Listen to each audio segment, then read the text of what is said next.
Today, we are breaking down the 2025 NFL draft class for the New York Giants. I am joined by Bobby out of the Giants Nation show. Super excited to have you here, Bobby. Thank you for the time and say hello to the people.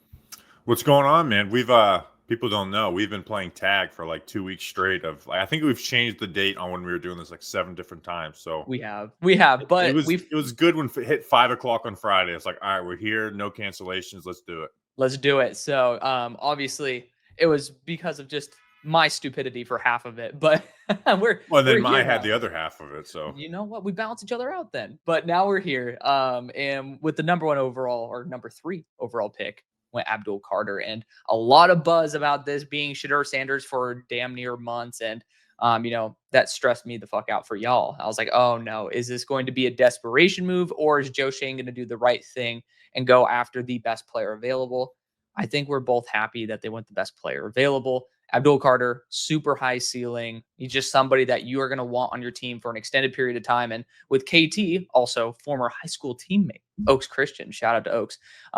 It's definitely the future's a little bit muddled in terms of the edge 1/2 conversation. I like taking a shot as somebody who could be worth about $40 million that maybe you can have on a cheaper rental for 5 years. yeah, I loved Carter. He was my favorite player in the draft. Like the only player I was willing to take over Abdul Carter was Cam Ward, and that obviously Mhm. wasn't happening for the Giants. Right. I understand the two-way value of Travis Hunter and stuff, but Mm. when I watch Abdul Carter at edge, I like it a lot more than I like Travis Hunter at corner or Travis Mm. Hunter at wide receiver. If he could pull off both in the NFL, then yeah, Right. I'd Yeah. rather pick Travis Hunter. But I liked Abdul Carter a lot. Yeah. He's one of those. I think he's one of the easiest evaluations there is, because it's like, Yeah. just watch, right? We don't need to break down his 40 time and arm length, and Mhm. just watch. It's pretty simple. No, Um, he's awesome. so he was somebody I wanted. I didn't think he was going to be on the New York Giants. I just figured the Browns would be like, all right, well, let's Right. pair this with Myles Garrett. There was a time where the Titans were thought to take him. Mm. So once it finally came in, I was pretty thrilled because he was, just watch. There's no position to watch someone be great at that's better than edge, in my opinion. No, I mean, the thing is, it's super duper valuable. Abdul is extremely young, first year starter at the position, too. Now, I heard there was a rumor that even on draft day, they were still trying to move up to one for Cam Ward. I obviously we're happy with the outcome, but if let's just say it was a future one and then like two future twos, would you be happy with the outcome if it were accepted by the Giants and you moved up for Cam Ward? Because I mean, that's an expensive price to pay to not get Abdul Carter and to get Cam Ward. Yeah, it'd have to hit, and you look at the Giants' schedule and what they could be next year. Right. You could be giving up 2 top 5 picks there, giving the third and Yeah. whatever next year's would be, right? You could have like a, Panthers Bears type of trade there. Mm, And that's true. I like Cam Ward a lot, but I also like there is some like red flags in his game, right? He's not as For sure. precise as you would think. Mhm. It wasn't as much as you'd think at Miami, but there was some plays where it's like, what is going on in there? Like the end of the Right. half first cow. Like, what are we doing? So Right. I would have gotten on board with it, Yeah. even though everything against me tells me do not trade from 3-1 for a first and Right. 2 twos for someone that you would have had this quarterback for in the previous class. Exactly. So I would have gotten on board with it because quarterback is the most important thing. He's the top player in the draft that I would have wanted to draft. Yeah. But it would have had me pretty nervous. Yeah, especially because again, this year you guys have a pretty damn tough schedule. You might be one of the best teams to have a horrific record when all is said and done. Just so many competitive teams that y'all are facing. So, I mean, that's also a really good point by you. And I think the reasoning because of the massive quantity for that trade up is because I don't know if Joe Shane and Brian Dable really trust their job security if they do have another top 5 pick. So it's like send the house, see what happens. You give up a future first and a second, doesn't necessarily matter if you're there, if you're not. So, yeah, definitely see that. But they still address quarterback, end up trading a this year third as well as a future third, if I'm not mistaken, to move up for Jackson Dart.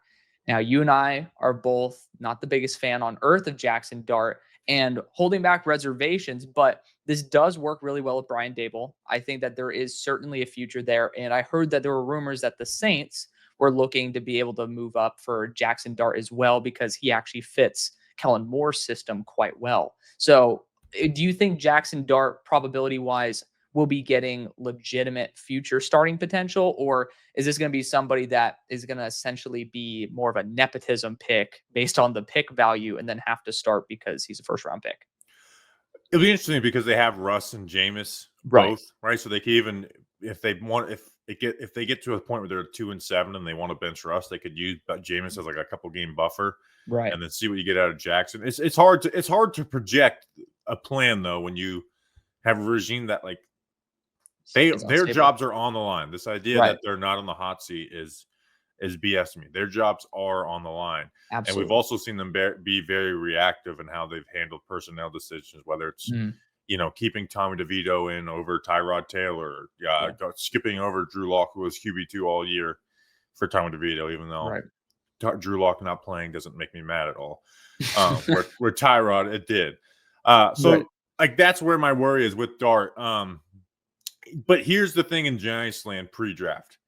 We knew for a fact they were taking a quarterback. A Right. quarterback. Was it going to be a trade up into the first, pick 3, Yep. round 2, round 3? We didn't know. And they did extensive work on, Milrow, Shug, and even a Kyle McCord a little bit. But we knew they were taking a quarterback because this was their 4th year and they hadn't taken one. Mhm. They hadn't taken anyone on the 2nd, 3rd round or day 3, which I agree with, right? You look at historically, like I know there's outliers, but for the large majority, you are lighting that pick on fire. Sure.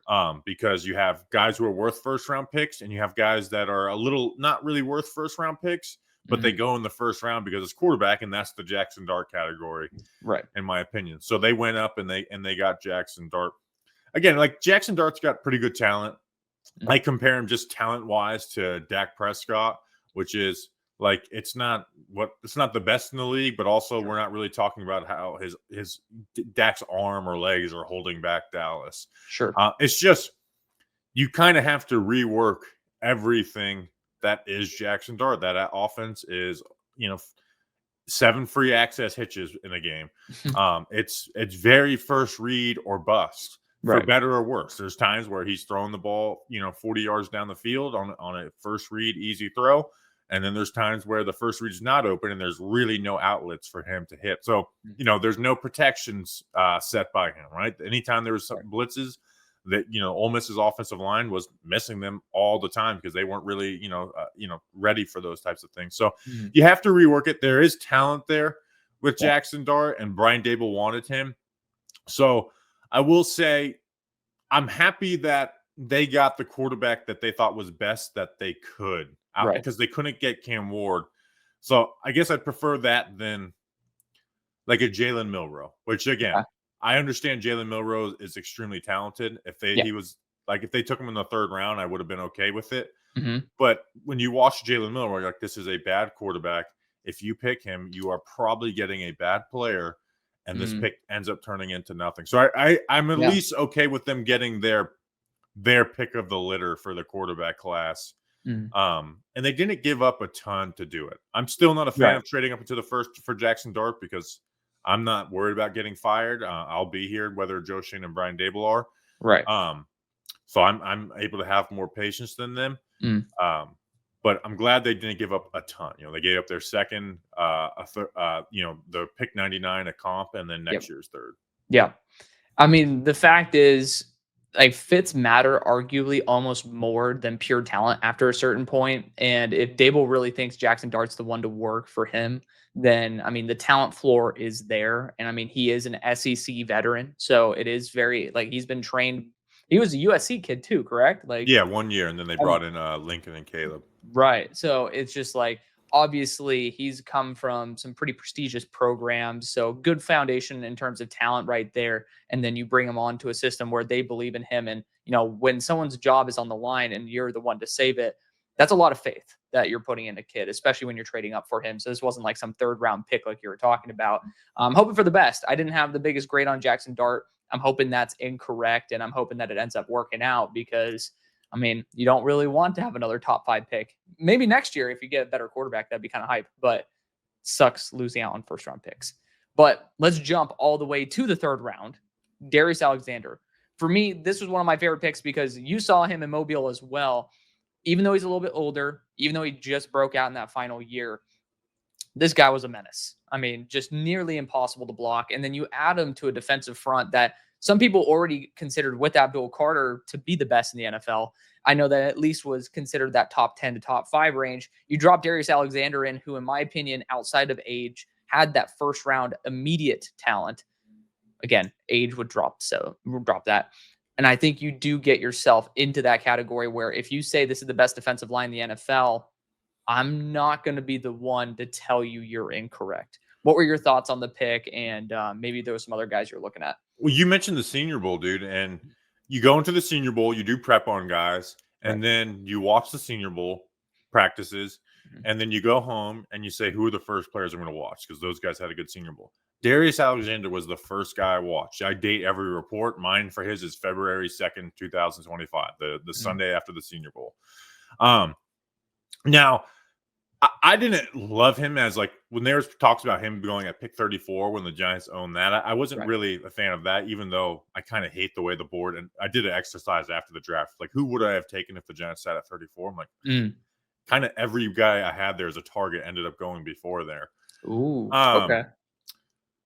Alexander is someone who has, like, pass rush chops. In the run game, there's flashes. I go back and watch him versus Illinois the year before, right? Some Division One, Toledo's Division One, but Power 5 competition, and not the best in the world. But they had a guy like Isaiah Adams from the previous Senior Bowl on there, and I saw him get worked on double teams and angled blocks, wash him down. Like, he's got to get better in the run game, and that's what the Giants really needed out of that defensive tackle, especially when you draft Abdul Carter, third overall. Like, their run defense is really bad. Now, again, they have a front that can really get after you. Right. I wanted defensive tackles in this draft. That's what I wanted. If the Giants would have taken 2 defensive tackles on day 2, I would have been celebrating it. While everyone else is talking about other needs, like, that's what I wanted. I wanted defensive tackles out of this draft. They would have taken 3 and taken Cam Jackson in the 5th round or whatever. Like, I wanted to get out with a bunch. They only got 1, but when 65 came up, that Darius Alexander was basically someone I was eyeing for that pick right there. All right. Well, I mean, something I also loved about it, and I'm curious if you were thinking about this as well. The Philadelphia Eagles at pick 64, I thought was a dream location for Darius because, Milt's on his way out. So he's already gone in New England. And then you bring in someone who has instant chemistry, right? Former teammate of Quinion Mitchell, fits perfectly into that role and kind of has that BG-ness to him as well, where he can kick out to the edge in certain reps. I was terrified if he went to the Philadelphia Eagles for that division, and I think they kind of got a much worse value placeholder in the meantime, and then he ends up going in division to New York. It almost made it even more sweet. Was that something that you ended up liking more, or was that something that wouldn't have worried you too much? If the Eagles would have gotten him? Yeah. Yeah, I mean, they're good at picking them, and this is where I am a big fan of, like, double dipping at positions. Sure. And not worrying about, like, I try to actually live by best player available. We all talk about it, and then we do mock drafts, and then we plug in, oh, they need this, they need that. It's like, you never look back and be like, oh, good, they really filled that safety need. No, you look back and you're like, man, look at that really good player. But again, Alexander met need plus best player available. Like, I just pulled up my tweet. Yeah. When it was, like, probably about 10 picks or so until 65 of, like, the guys I wanted. It was like Benjamin Morrison gone, Jack Betch gone, Jared Wilson was there. He was the one other guy I was really wanting there. Sure. Omar Norman Lott gone, Trey Amos gone, Azaria Thomas gone, Darian Porter gone. Like, it was basically Darius Alexander or Jared Wilson, the center out of Georgia, for me. Yeah. I mean, especially with the way y'all address the secondary anyways, I know that corner absolutely could have been a long-term position to address because Deontay Banks has been so inconsistent. And I mean, looking at it, Corey Black, and then we'll talk about the UDFAs in a little bit, but I will just say Odinell Fortune. You got some guys who have potential there, but they're more so like rotational bodies at the moment. It was a little surprising not to see some legitimate competition for the former first-round pick, but I do like how it ended up, panning out there. And then day 3 begins. Then you get Cam Scatterbo. I mean, Tyrone Tracy's not the youngest guy on planet Earth. He's still relatively new to the position. I love him to death.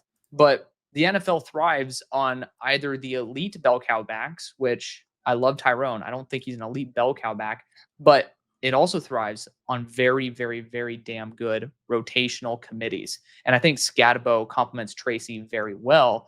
I was curious if you had this vision for Scatabo, like once the pick ended up happening, you liked the fit, or if this was like, interesting, I'm going to accept it and, get excited about it.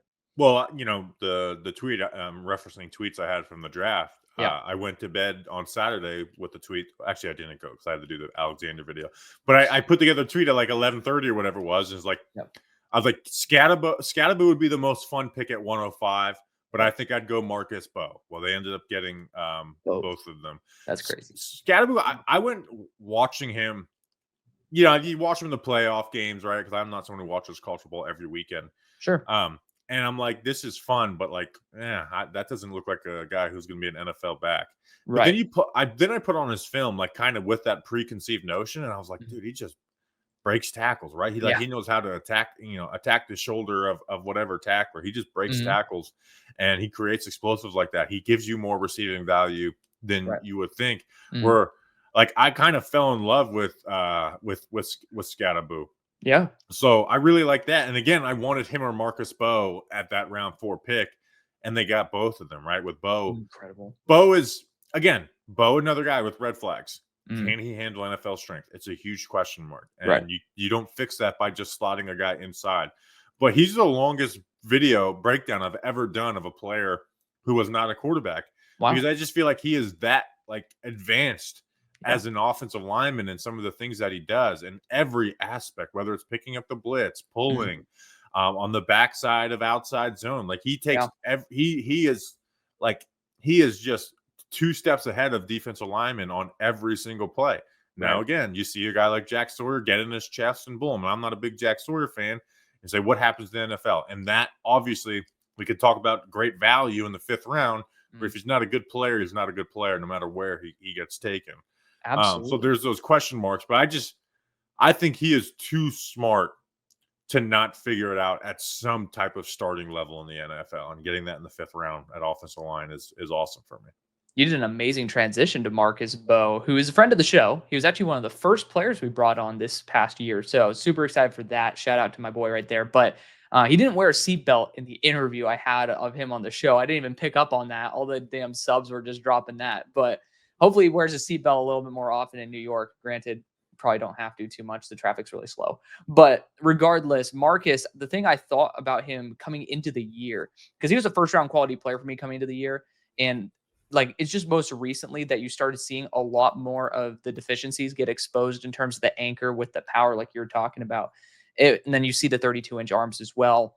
Doesn't really bode well if you don't have the range nor the anchor. You're probably not going to have too good of a time versus these long edge rushers in the NFL. So that's probably why he's going to be kicking to the inside. But I thought he actually had a martial arts background. I love the way he used his hands and was able to swat away defenders' hands as well. It was a lot more polished than you would expect for someone from Purdue. So it's good to see that. I am surprised that he did slip so far. I don't know if you have any information as to why he legitimately slipped like that, because the mobility is good, the tenacity is good, and he just was in a system that didn't really give him an opportunity to show in terms of reflecting team success.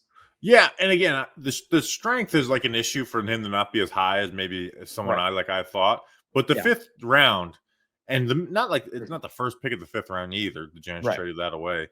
Like that's kind of wild when you see some of the guys that end up going off the board in that time range. So I did ask, and someone texted me that there is some type of medical red flags there, and I asked, what does that mean? And he's like, I don't know. I just know he has medical red flags. Okay. So maybe that's what it ends. That's the main reason why. Yeah. And the Giants had him on a top 30 visit. So they had to get some type of level of comfortability there to take him. Yeah. But there's that. Like, and I remember watching his film. There's a couple plays where he gets up and he's doing like the hop on 1 step thing. I don't know if that has to do with it. Fingers crossed, no. Yeah. So I don't know exactly why he slid. Again, the lack of core strength and ability to anchor. Like, that's an issue, right? That can be like, as you know, you do the draft stuff. I think sometimes we talk about like, oh, focus on what a guy can do. I was like, no, I think we need to focus a little more on what he can't do, because if there's Right. one thing you can't do, then you can't play consistently in the NFL. So I Right. do think we need to nitpick more in the Absolutely. draft. Dude, it's So never fun to do something like that too. Like, I gotta say, it's the worst part of what we do is, like, when we have to talk about the nitpicks of a player, because it's like it's so fun to be able to talk about the potential, the floor, and then, like, the ceiling, but the negatives, like, and it's true. You're talking about, like, if you don't have core strength or an anchor, you're not gonna start in the NFL. I mean, I yeah, hate to so say again, it. he has to get better at that, right? That's not Right. something that is just magically goes away. Like, again, Right. I didn't like Jack Sawyer much. Jack Sawyer was able to get him Right. a handful of times. So what happens when you're facing guys who are, real deal Right. power edge rushers in the NFL, Yeah. and can beat you with speed? It's not one or the other like it is often in college. So Absolutely. so that's where I am with Bo, but I just feel Yeah. like he's going to figure it out. Like, Yeah. I'm very big on, like, try him at tackle. If it doesn't work at tackle, try him at guard. If it doesn't Right. work at guard, try him at center. And Right. with the fifth round pick, you don't feel the urgency to put him on the field right away either. Absolutely, and especially I know that he's a high character dude. I mean, you and I both saw him after practice at the Senior Bowl. Literally after every practice, he's doing extra work with the guys who beat him. So, I mean, if you just consistently work more and more, you end up seeing like a lot more progress. It's honestly, I hate to bring up the Philadelphia Eagles here, why I liked Jalen Hurts before he ended up becoming like this fan favorite. It was someone that I loved the work ethic, and if you continue working every year and you make these small jumps while everybody else is kind of staying stagnant, you end up being legitimately competitive. And that's why I can see with Marcus Bowe, based on the characteristics, I can end up seeing him continue to progress in that aspect. Something I Yeah, will say. Oh yeah, you go I was for gonna it. say, like, that was kind of my line. Is like, I think he's just too smart to fail. Right. And I said that pre-draft, right? Like, even like there was a stunt pickup. It might have been against Notre Dame, Mhm. where it's a long developing stunt, and he realizes, like, I'm not going to be able to push the guard and center off that.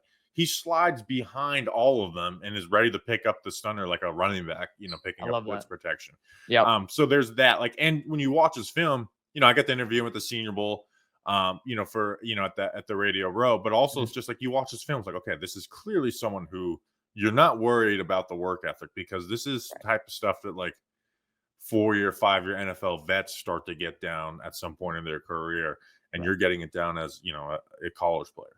Exactly. No, I mean, I have a lot of faith in him. And something I will point out, because I saw this, I was talking with Gus Hartwig, who is the center, actually, speaking of, at Purdue when I was at the Shrine Bowl. Like, a lot of them have that anchor concern. I almost wonder if it's more because in 2023, I saw it a lot less.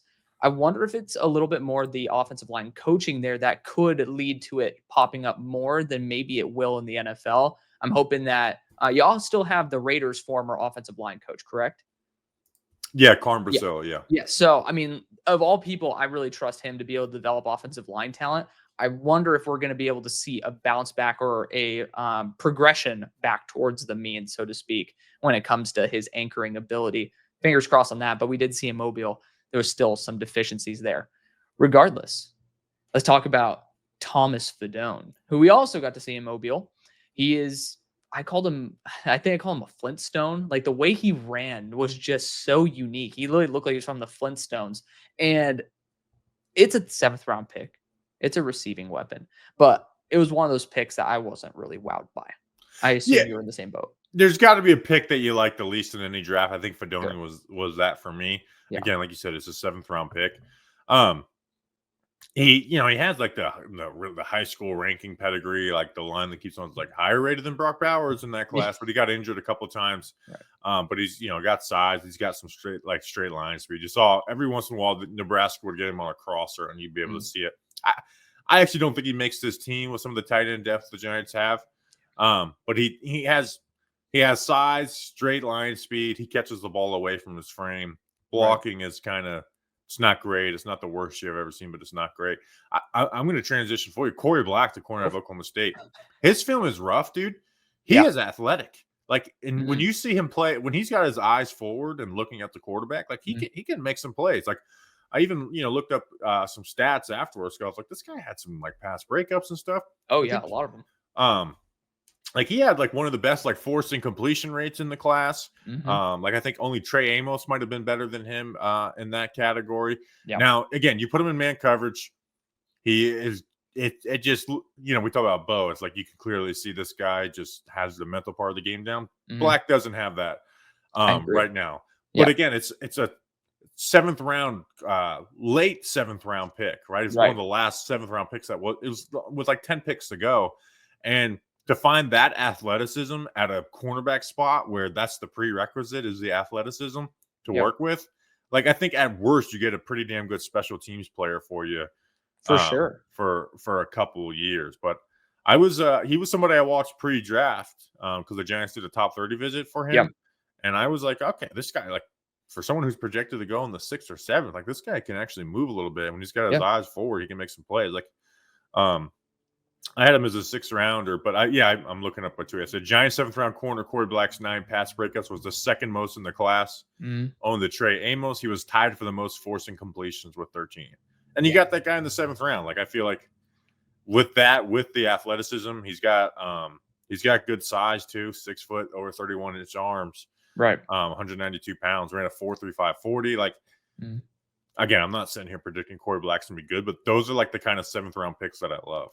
Well, I know that Dane Brugler, if I'm not mistaken, also had him as a 4th round grade. So Oh I wow, wasn't. I didn't know that. Yeah, that was the first time I ever heard of Corey Black. Me and Steven Broshmo, like we were talking about, like he was just bringing up some guys that he saw from like Dane Brugler's list, and no, that was one of them. He's like, "Well, this guy is a 4th round grade on it," and I'm like, "I've studied 50 corners. Why the hell have I not studied this guy then?" And yeah, I ended up turning on the tape, and I mean, you talked about the testing. The thing I loved the most about him was his physicality. I thought he applied physicality excellently to the game, which is why he had so many good pass breakups as well. For a 7th round pick, I was very surprised he slipped there. I don't really understand the full slide to the late 7th. If you switched Fedone and Black or Fedoni and Black, I'm more a little bit understanding of that. But to that spot, it was a little bit surprising because corner is a position that's never filled in the NFL. There's a ton of turnover. So, No, yeah, absolutely not. And I again, you like mean, take the chance on the guys who are athletic on day 3. exactly, Um, exactly. so yeah, I Yeah, mean that's great again, class. Fedoni was the only one where it's like I don't really understand this Right, with like the level of player he is with also the Giants right. fit. It's like I don't Yes. there's not a great chance for making this roster or even contributing, even if he did hit. But again, like we always do this after the draft. It's like we evaluate the 7th rounder, and then it's like, hey, remember that 7th rounder 2 years ago? Yeah, he was a 7th rounder, and then we never heard of him again. Yep. Yeah. Like it. That's the sad thing. Like every year, like you'll do a top 15 list, and then it's like your 15 quarterback. Someone's like, "Oh my god, like I can't wait for him to, lead this team to glory." And it's like, I just hate to break it to you. There's unfortunately so many slots open for reps in the NFL. Like you can get excited about them, but it's gotten to the point where Connor Rogers was talking about this as well. He's like, I used to get excited about the potential for this guy, but now I'm coming to the reality like, oh, this guy will probably be like a really good practice squad guy. Maybe he'll like get some time in the preseason and then maybe at best be like a wide receiver 5. And I'm like, because you get excited about these 7th round picks. Like there's a strong chance Corey Black is going to be a practice squad body, maybe even signed to a roster if injuries end up coming about. And it's interesting. It's interesting to evaluate them the Especially way that for we do. you, I watched your like what was it, top 25 quarterback list that you did the Mhm. other day. Yeah, So I'm like, you're definitely watching guys that are never going to take a snap in the I know. NFL here. Don't remind don't remind me because some of these guys I ended up I'm gonna be dropping a cornerback video in a couple of days. So speaking of corners, and one of the lines I had was like just I stole it from Jameis Winston, except I modified it a little bit. It's like save me from these mid DBs. Like it's just when you're watching players that you know that you don't want to watch, it's like Anyways, Corey Black was not necessarily one of those. Again, somebody who had, tied the second most forcing completions in the entire country and then, tested out very well. But one of the positions I was surprised y'all didn't address was some extra receiver help. That ended up kind of washing away when we look at that UDFA class. And there's certain groups positionally that I thought that you were a little bit light on overall. And I think you'll agree, offensive line being one of them. You got Marcus Bone, that's great. I do think I would have wanted a little bit more, a couple more dart throws in the offensive line position area. And then same thing with defensive interior, like you were talking about, 2 of them on day 2 wouldn't have been a bad thing. I'm looking at it right now. It looks like There's only one on your guys' UDFA list and then one in the draft. The area I thought y'all did really well in, though, wide receiver. And then you even got corner with Odinell Fortune here. Let me know which guys that stood out to you, and then we'll talk about them. Yeah, I'm glad someone was asking me to do this because we do the UDFAs every year. Yeah. Odinell Fortune, he won the Shrine Bowl MVP. Yeah. I thought he was the Giants' best. I think he also has Mm. a harder chance to make the roster because you have Corey Black, you've got four Right. guys who are locks there, and you have like a Trey Hawkins who they drafted a couple years ago. Yep. But I did think he was the best. What I'm most interested to see when we get to camp is how that trio of wide receivers, Juice Wells, Bo Collins, and Daquan Felton, play out. Felton's the one they gave the most guaranteed money to, but I think sometimes like the UDFA late round guys, we kind of tend to look at like the contested grab guys like a Felton, and it's like, oh, look at the plays this guy can make. Yeah. But a take that I have when he gets that, it's like, that's awesome that he can do that. But if he's drafted here, he's probably a wide receiver 4 at best early on, and he's probably not getting like. Will he get those opportunities to show off the contested plays where a guy like Juice Wells, what he does is he just kind of runs routes. He gets open at times. There's times where he struggles to get open. He can make a play down the field. He can separate, but it's just more of like your down receiver stuff where Daquan Felton is very linear. Bo Collins, I think, is actually a pretty good route runner. He just doesn't have like the burst that you would look for. So I like Juice Wells the most out of those group because I just see a more clean backup wide receiver role in the NFL for him, right? Like the Giants got Bryce Ford Wheaton a couple years ago out of West Virginia, who had like that combine test, 6'4", has all these like I even did a film breakdown on him. He has all these contested grabs, but it's like that's cool in training camp and preseason when he's working with the third team. If he ever wants to be a starter, he's going to need more than contested grabs because we're not including you in the offense to just do contested grabs. Unless you're so good at it that you make yourself a wide receiver 1, and you're not going to be that, Bryce. Exactly. I love the fact that you just ended off with that too, because it was the point I was going to bring up. When you are more of a contested catch guy, and especially we're talking about from where Jackson Dart was, where it was pretty much that first read would have been the 40-yard throw. You have to be a primary read to legitimately be, you're either a last resort or a primary read if you're going to make those big plays. You're not going to be like a second or third read when someone's going to say YOLO unless there's a defender in their face. And if you are going to be a wide receiver 4, wide receiver 5, how many opportunities you're going to have for you to be in that position, for you to be schemed that way. But I do still love it. He tested out much better than honestly the tape necessarily suggested, which I love seeing that. I love when I get to see a player who looks a little bit slower than what they tested out at, because either A, that's my eyes lying to me, which it's nice to be lied in the wrong way and get surprised in a positive way, or they work their ass off in the offseason training for these drills, which I love that work ethic. Bo Collins, to me, I love him the most solely for these two reasons. One, his release package is beautiful. I mean, time and time again, like Azareye'h Thomas went toe-to-toe versus this guy, and Azareye'h is a press beast. This guy would basically leave Azareye'h whiffing and punching air. That was my favorite thing. He ended up being my wide receiver 2 when he transferred to Notre Dame. I was like, okay, this is going to be a good system for him. Obviously did not happen. All right, like absolute whiff. But the other thing I love the most, his blocking and his overall motor. I'll toss in the next one. 3. Extra bonus right there for you. Incredible. Honestly, I really like his blocking, but the effort he puts into plays that he's not the primary read, or he's even just doing it's like it's a run. And he's just making the defender work for it. I love it. Yeah, I'm pulling up some of my notes on him. It's like high intensity blocker is one of those. Contorts the ball well, like you said, gets off the line of scrimmage, works, releases well with a lot of fire, can take more time than needed at times. Like you said, you have some of those things. Again, I think he's a savvy wide receiver, and he has that good size at 6'3". And again, some modest production at Clemson and Notre Dame. So the drops. That's another one. Where is it?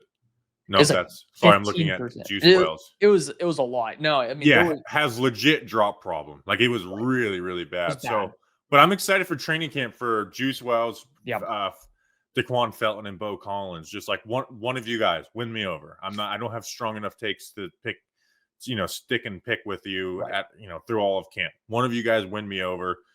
You'll win the fan base over with a 6-catch, 85-yard touchdown game in the preseason. Yep. Somebody win me over, and I'll argue for you to have the 53rd spot on the roster. See, I'm excited for you to go to the Shrine Bowl. I wish you went this past year because I think your love for Juice Wells would have been even more justified. He was just so smooth and he was so dynamic. And the thing about Juice is coming back from South Carolina days, he's really good after the catch. So, like you were talking about, doing the down to down things for a wide receiver, even more so with Juice Wells because, I mean, first off, connection with Jackson Dart, but secondly, and more importantly, he's actually going to be great for the quick game. So you don't have to have this massive, this crazy scenario for it to work out the way that maybe Daquan Felton or even Bo Collins would. I do think that I agree with you. Juice Wells has the best chance of having success. But outside of that, were there any other names that you wanted to toss in because you follow the team more than I do? And some of these guys, even my draft self doesn't get to, but maybe there's some extra camp hype that are coming out about some of the players. So on the UDF again, we mentioned O'Donnell. I thought he was Yeah. the best. There's Yes. some limitations there with him. There's one I'm gonna pull up, but I'm gonna look through my notes, make sure there's not someone I'm missing before I get into it. No, you are good. Okay, yeah. So the defensive guys I didn't love. Makari Page is a big safety from Michigan, but Yeah. I don't think he plays well. Trace Ford is too small to play edge. Mm. Offensive Jason Williams, offensive lineman, Okay. out of Youngstown State. He's Mhm. got like pretty good feet. He's got to get stronger. Here's one. This guy is a wide receiver out of Louisiana, Raging Cajun. I think he had 6 catches in his career. Okay. This guy's a special team beast. He had the second most special teams tackles in 2024. He learned every receiver role despite the fact that he's in it. He was the emergency QB for them. He's been holding since 2020, so he holds it for the kicker. Their kicker, Kenneth Almendares, won the Lou Groza Award. There have been 156 of 161 in extra points, only 11 missed field goals since 2020. Wow. He said he's going to be a coach eventually. Mm. Over 1,000 special team snaps since 2020 and only 195. Dalen Cambry and he had a block punt return for a touchdown against Liberty and Malik Willis's last year. So that's my I can't believe I found this guy. I can't believe the Giants found this guy. He's going to be a coach one day. I hope he's on the Giants practice squad for 4 years though. I mean, I've never heard someone quote like statistics on being a holder, but when it ends up translating, that matters. I mean, that does Well, I had matter. to find something on him, right? Because our thing is like, I was like, Catches. no matter who it is, we will find you information on UDFAs. We will watch film. Like I've watched guys from Long Island University. No I'm matter jealous, what, man. who the hardest one was to find was Jordan Bly, Dre Bly's son, Really? who was with Old Dominion and then William and Mary last year. Okay. But yes, I couldn't find any actual film of him, so I just kind of like looked up numbers and stuff and like Yeah. interviews, and I'm like, oh my god, I'm in love. Like, I hope this guy's the Giants special teams coordinator in 2032.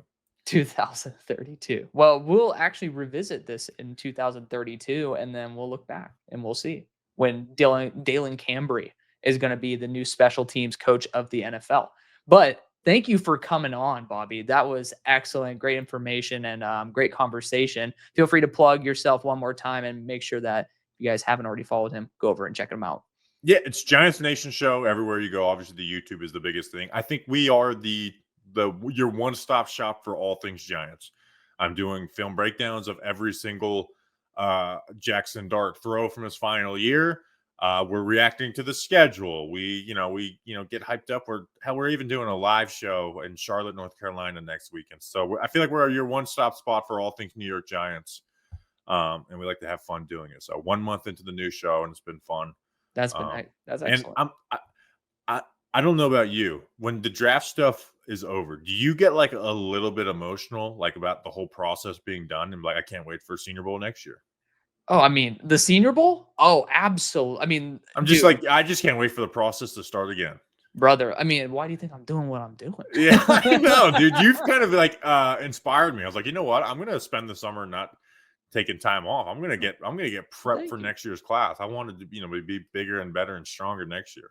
Don't watch the cornerbacks. That will ruin all your inspiration in a heartbeat. But no, man, I get I will say the reason I love the draft so much is because it's the perfect timing to where start getting legitimate fatigue of the players that we're talking about. And it's like, all right. And then the draft happens. And now it's all new guys. And then I am looking right towards Mobile. Like Mobile is my favorite week of the year. That Me sounds too. so corny, but It's it's it's just like my too favorite place. close. It's our favorite place in the world. It's Mobile, Alabama. Yeah. My buddy makes fun of me for it all the time. And I'm like, you haven't been there, brother. Like, It's like just the trust highest me. crime rate in the world, and I love it. Like, dude, straight up, if they didn't clean up the downtown, I still would probably find it my favorite place to be. It would be a new level of excitement. Oh, But dude, I don't even need the GPS there. I'm excited to get back already. dude, I know straight up, like I know it like the back of my hand at this point. I've been there for 2 years. It's so fun, man. I mean, Mobile, Alabama, for those of y'all who haven't gone, do it. They literally allow people who aren't credentialed. There's a fan section. Or, I mean, it's pretty easy to get credentials. I think you'll agree. I mean, Yeah, and they, you don't even need them, right? We had actually some right. fans of the old show who were just like came and talked for a little bit. So Right, yeah, they have, like, perfect a time. special section, which they don't really guard too much, but that's, that's to the side, but definitely, no, I always look forward to Mobile, man. It's just something I've booked for every single year.